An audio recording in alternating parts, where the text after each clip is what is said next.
اگه فکر میکنی با حقوق ثابت یا کار کردن واسه دیگران به جایی میرسی، داری توی توهم خیلی بزرگ زندگی میکنی. جردن بلفورد یه فرمول داره که تو اقتصاد ایران حکم بمب داره. امروز نمیخوام حرف بزنم، حرفای اضافه، حرفایی که تا حالا 10 بار شنیدیش و بی‌نتیجه بوده.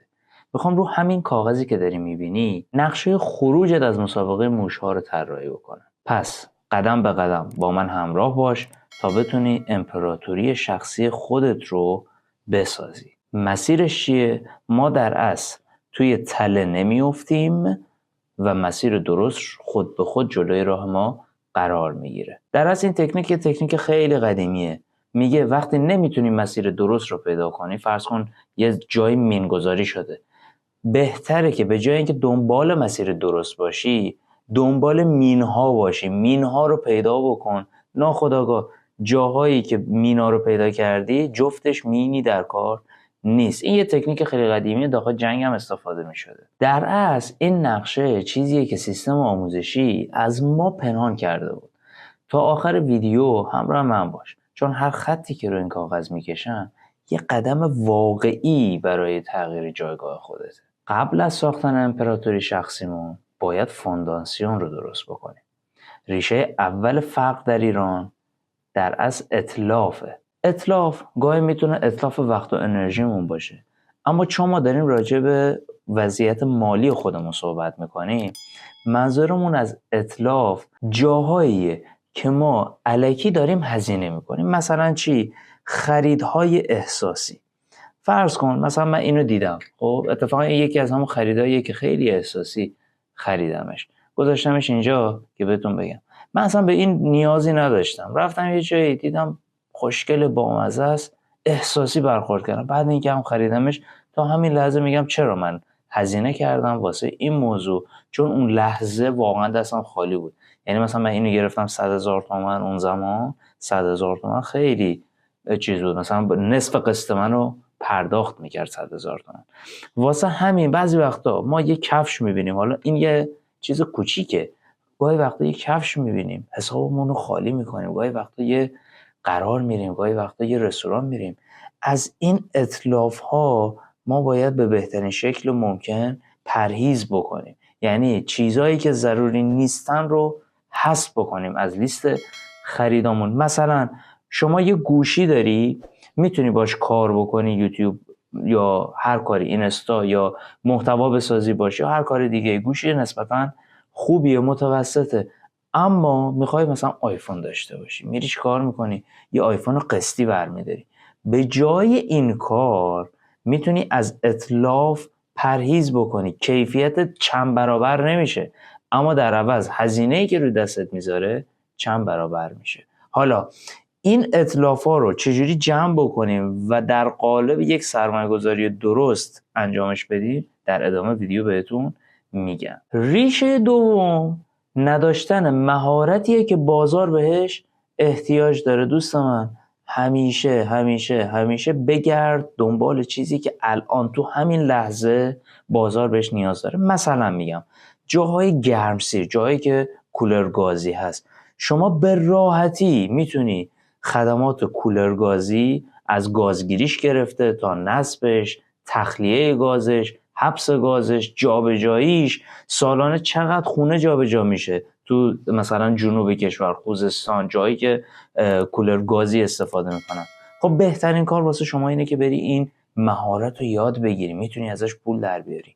یا مثلا الان داخل این بازار که جنس‌ها چینی زیاد شدن، جنس‌های بنجل زیاد شدن و خرابی قطعات بسیار زیاد شده، شما میتونی بری تکنیک‌های مرتبط با تعمیرات رو یاد بگیری. مثلا میتونه سیمپیچی باشه، میتونه تعمیرات برد وسیله ها باشه که تعمیرات برد الان به شدت مورد استقبال قرار گرفته، یا میتونه خدماتی باشه مربوط به خودرو باشه، مثلا باتری سازی خیلی الان مخصوصا با خرابیایی که وجود داره میتونه واسهتون پولساز باشه و همه جا کار شما هست وقتی شما یه تخصص پولساز بلد باشه. فرض کن شما باتری سازی، من همین چند وقت پیش که تهران بودم ماشین خراب شد، بردیمش پیش یه باتری ساز، همون باتری سازه متوجه شد کار اصلی من چیه، به من گفت که اگه دوست داری بیا اینجا، ما یه باتری ساز، یه برقکار کم داریم، بیا اینجا واسه خود کسب و کار خودتو راه بنداز، ما یه درصدی از تو فقط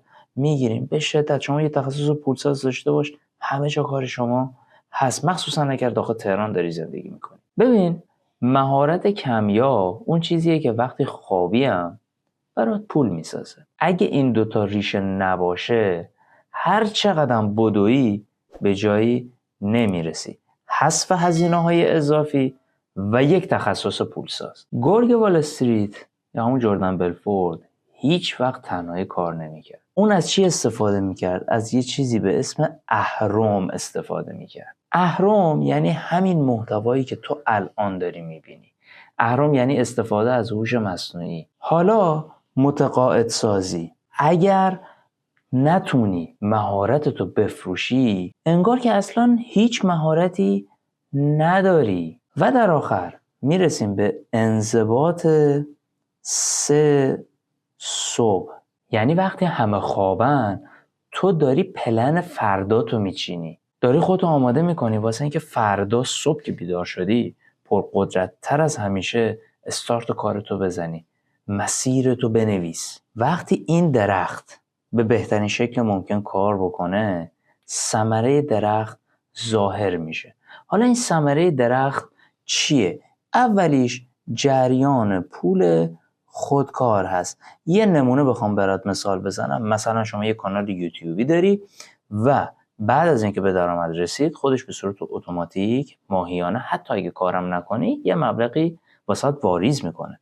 اما نه اینکه شما دیگه هیچ کار نکنی، نه، یه سیستم میسازی، طبق اون سیستم شما زمانی که خوابی هم بازدید داره میگیره و پول به حساب شما واریز میشه. اما مثلا کارهایی که اول ویدیو مثال زدم، مثل کارهایی که خودتون باید درگیر باشید، اصطلاحاً سنتی ان، مدرنیستن، مثلا تعمیرات برد.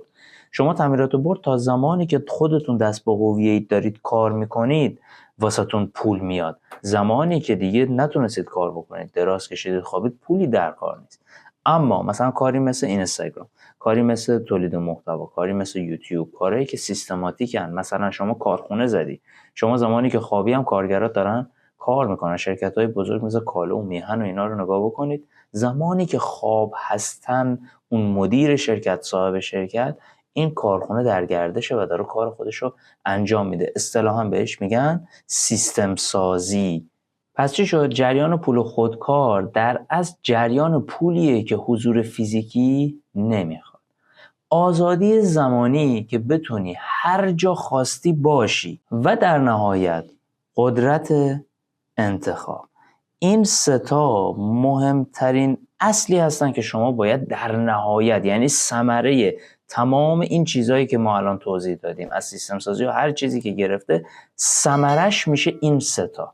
دقیقاً همین چیزیه که 90% مردم دنیا به خاطر ترس از دستش میدن. این نقشه گنج توه، ساده است اما یه دل شیر میخواد. داخل 24 ساعت آینده برو سراغ ریشه‌هات، از ریشه‌هات شروع کن، یه تخصص واقعی پیدا کن، حذف اتلاف مالیت رو انجام بده. توی کامنت ها بنویس کدوم شاخه از این درخت هدف اصلی توه و برای اینکه به هدفت برسی از کارهای کوچیک کوچیک کوچیک شروع کن. یهو سنگ گنده بر ندار، بذار بدنت عادت کنه، کم کم آب دیده بشه و خودشو با مسیر تو و با هدف تو وقف بده. اینجا کانال 3 صبح. اگه این سبک ویدیوها رو دوست داری و دوست داری که به سمت پیشرفت و ترقی خودت حرکت بکنی، حتما این کانال رو سابسکرایب بکن، زنگوله رو هم بزن که ویدیو بعدیمون از دست ندی. اگه از این ویدیو هم خوشت اومد حتما لایکش کن. ساعت 3 صبح وقتشه که بیدار شی. تا یه ویدیوی دیگه، ارادت.